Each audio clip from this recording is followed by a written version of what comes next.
2016 Audi TT Roadster review. A few months ago we had the first opportunity to drive the new Audi TTS in Spain. Today we return to Spain to test the Audi TT Roadster and test its three different four-cylinder variants. The third-generation Audi TT Roadster retains the typical two-seater Roadster setup of its predecessors. Some design elements clearly emphasize the character of the first TT, the bolt-on look of the wheel arches, the aluminum tank cover and the roll bars survived the change of time and keep the typical TT look alive. The new Audi TT Roadster comes with three different engine variants producing between 184 horsepower and 310 horsepower. The entry-level engine is the 2.0 TDI Ultra with 184 horsepower and 380 Nm of torque. The next one is a 2.0 TFSI petrol engine with 230 horsepower and 370 Nm. Available with both front-wheel drive as Quattro all-wheel drive. The top model at launch is the Audi TTS Roadster, which also has a 2.0-liter four-cylinder turbocharged engine and produces 310 horsepower and 380 Nm of torque. The Audi TTS comes standard with Quattro and the 6-speed Stronic gearbox is optional for the TFSI models. The Audi TTS has Audi Drive Select and Magnetic Ride Adaptive Damping as standard.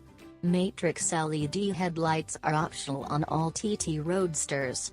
Most impressive element of all new Audi TT Roadster is the Audi Virtual Cockpit, which replaces the navigation screen in the center console and is essentially a multifunctional driver-oriented display right behind the steering wheel. The virtual cockpit can be changed from a classic view to modern mode where the dials become smaller and there is ample space to display the navigation map, Audi Connect features or media information. Another element worth mentioning is the new near button-less climate control. All features of the climate control are integrated in the center of the blowers. This reduces the number of buttons on the center console significantly and enhances the overall design. Normally we would focus on the most potent model in the lineup only, but due to some logistical issues we saw ourselves forced to test the Audi TT Roadster 2.0 TDI and 2.0 TFSI as well.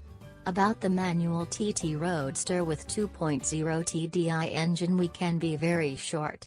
It is very much like the Audi A3 with the same engine, functional, efficient but quite boring. The diesel rattles like most midsize saloons and the manual gearbox and clutch feel everything but sports car-like. We were shocked to hear that 20% of all TT Roadsters are actually sold with this engine. Luckily the TDI wasn't the only TT Roadster available, so we quickly snatched the keys for a Audi TT Roadster 2.0 TFSI. Like the TDI, it also had front-wheel drive, but instead of a manual gearbox it came with the 6-speed Stronic automatic gearbox. Mallorca has a few very nice coastal roads and even a mountain pass with a double dozen hairpins.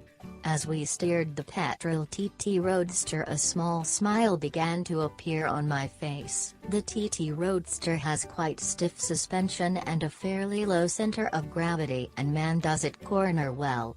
It appears very neutral and you have to really push it to trigger a bit of understeer, but in most corners it would just grip and follow the path you want it to. The TFSI sounds much better as the TDI and on upshifts under power it regularly puffs loud. It never completely manages to subdue the four-cylinder sound, but Audi did their best in the TFSI and TTS. Last but not least we got in the TTS Roadster, with 310 horsepower, the most potent of the bunch. The TTS Roadster comes with Audi Drive Select as standard, which allows you to control the engine, gearbox, sound, steering and suspension. It is quite a bit more aggressive under acceleration. It does 0 to 100 km per hour in 4.9 seconds and tops out at 250 km per hour. Going up the same pass as we went up with the 230 horsepower TFSI, it feels a bit sportier in every aspect. It is a bit louder again, but no match for any 6-cylinder sports car.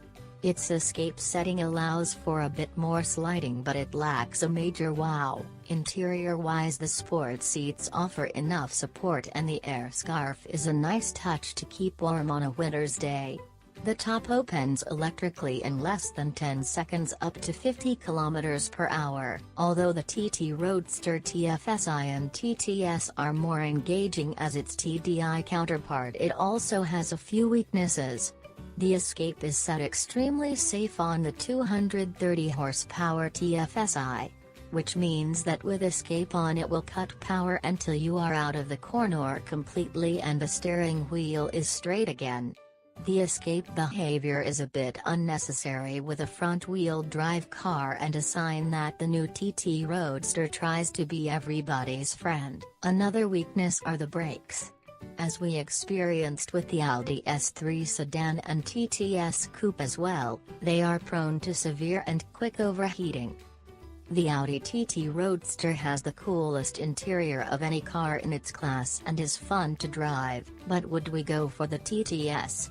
If you are after a fun little roadster you can drive comfortable every day, we'd go for the front-wheel drive 2.0 TFSI Audi TT Roadster and keep some change in our pocket. For those seeking a sports car which doesn't necessarily need to be a roadster, have a look at the Audi S1 instead, as we dare to say it is about the sportiest and most engaging car in Audi's lineup at the moment. Thanks for watching and listening. Please like, subscribe, share and comment.